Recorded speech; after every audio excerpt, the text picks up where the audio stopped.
You know, I think after playing Gears 2, you may want to switch to being a vegetarian.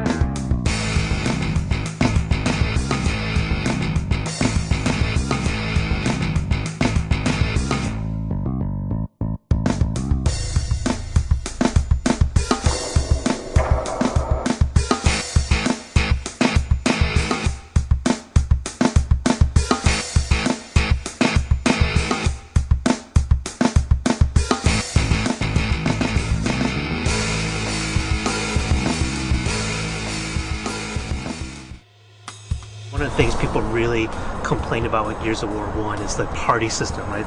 The lack of the ability to, say, take your friends into a ranked match as a team together, able to find other people in ranked matches, all that kind of stuff. And when we talked to you guys back then, you blamed a lot of it. It's like it wasn't set up yet in Microsoft's system to be able to handle that stuff for you guys. But, you know, now we've seen it in a lot of other games. What are you guys going to do differently now? Ideally, if this should be a function of live. Whereas as a developer, if I'm going to make a live game, the party system is included. It's part of the friends list. It's part of that whole system, right? But as it stands, we as developers have to do a lot of the front-end work with that. And we all have to kind of hook it in. And, I mean, quite frankly, we should have had it in Gears 1. And, you know, Gears 1 was a success online despite of that fact. And so I think moving forward to Gears 2, having it out of the box and just being able to just link everybody up together as a group and just, you know, party up and challenge another group, just it changes the game tremendously, especially considering the fact that Gears is such a team-based game. And you have a batch of guys ready in a lobby versus a batch of guys, and then just match makes and uses true skill to actually match, you know, similarly talented people together so that's a, you know, reasonably fair match. It changes the game entirely, and yeah, we should have had it from the get-go, and now we deliver it. So we have actual team ranking? Or is it going to be like Halo where you have individual rankings for the players? I'm not quite sure what the behind-the-scenes numbers are going to work out to be, but we are using true skill, and I'm not sure if it'll be an average of everybody together or if it'll use some sort of aggregate of that. But it will essentially... I want to avoid the whole system whereas, you know, my team shows in and, you know, they're basically like newbies, and then also the other guys show up who've been playing the game for 6 months, and then we get our asses destroyed. So there will be behind-the-scenes matchmaking that goes on with true skill, but I'm not quite sure how it's going to break down on a character-by-character, person-by-person basis. We have clan support, like things where you can message your clan, have a team name, and all that kind of stuff? Clan support is not planned at this time. No. How come? Quite frankly, it's one of those things that, given the time frame of development, it's a feature that was a stretch goal from the get-go, and it may be something that is added in a later date, but right now it looks like it's not going to happen. We want to have the rich party system is where we're at right now in our development. And how do you take care of the host advantage? Because that's a big complaint with the game.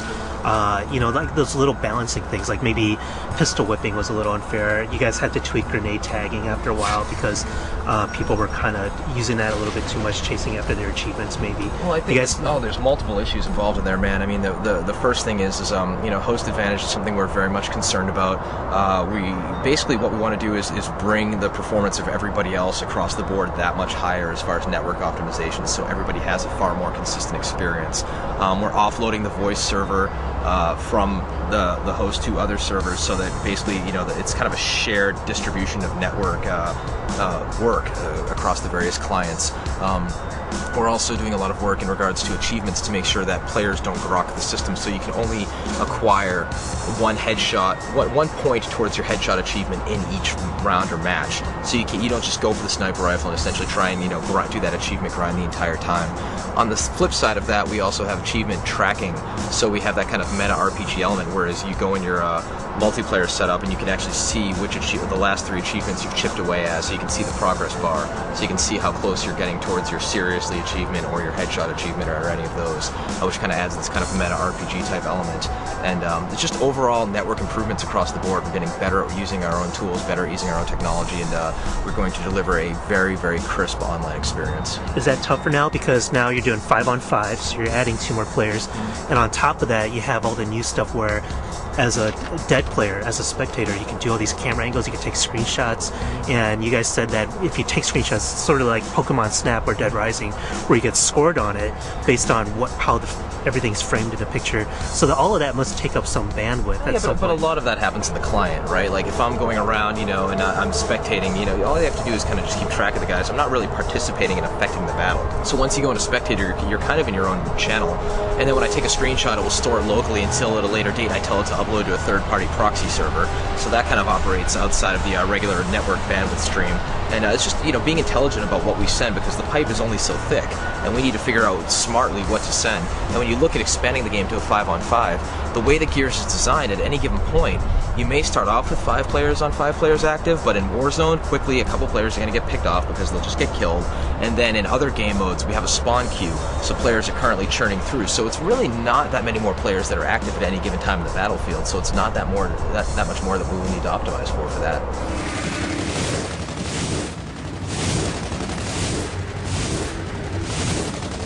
And it seems like you guys addressed probably the other biggest complaint is you're kind of invulnerable during certain animations. If you're in the middle of a chainsaw execution and someone's shooting at you, it doesn't really matter. Yeah, it's not fair, right? Yeah. So can you explain how that's going to work now? How much damage you can take during these executions, and how you're going to animate all this, and how it's going to make sense to the player? So basically, in Gears 1, for those who may remember, when I was performing a chainsaw move on the other guy, what we would do is we would temporarily put the player in God mode for the 2 or 3 seconds it took to do the chainsaw. And what would ultimately happen is the guy attacking the enemy, he'd leverage the invulnerability to get more kills. So he could essentially chainsaw through 2 or 3 guys without taking very much damage at all. And that's just not fair.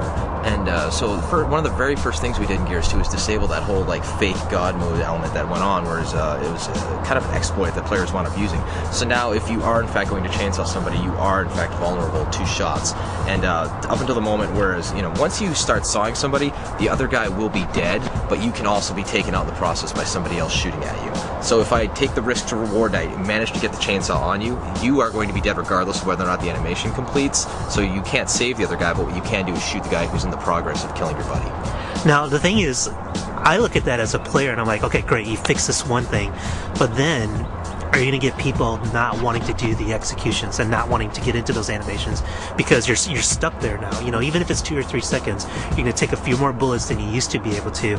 And I might say, screw that. I'll just do a quick melee attack instead. Or if I down a guy, I'm not going to bother to go over and try to execute him. I'll just shoot him from a distance, and you kind of take away some of the personality that you had in Gears of War 1. Well, those are choices that we want to empower the player to actually make that decision. So the player has multiple choices of the length of executions that he wants to perform, and we also have the option of execution mode, which we, as the designers, decide on a game-by-game basis. If you play Wingman, which is one of the new game types, which is the 5 teams of 2, and you shoot somebody down, it's not physically possible to kill them from a distance once they're down. You actually physically have to go up and finish them off, which is a design choice that we made because we didn't want players just completely finishing people. We want them to risk going out and taking out the other guy.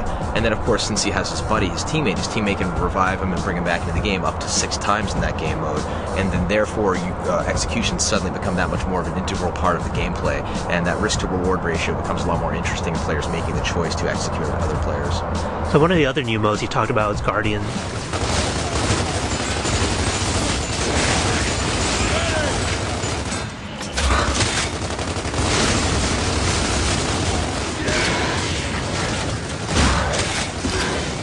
Assassination, it was kind of cool when it shipped with Gears 1, one guy's Rom, one guy's General Hoffman, and, the goal is to take out the leader, right? But very frequently the game just kind of devolved into kind of a regular Warzone match, and it wasn't quite that interesting. And it's funny, just by having a few changes in how the game mode works, suddenly it becomes an entirely new experience, whereas your leader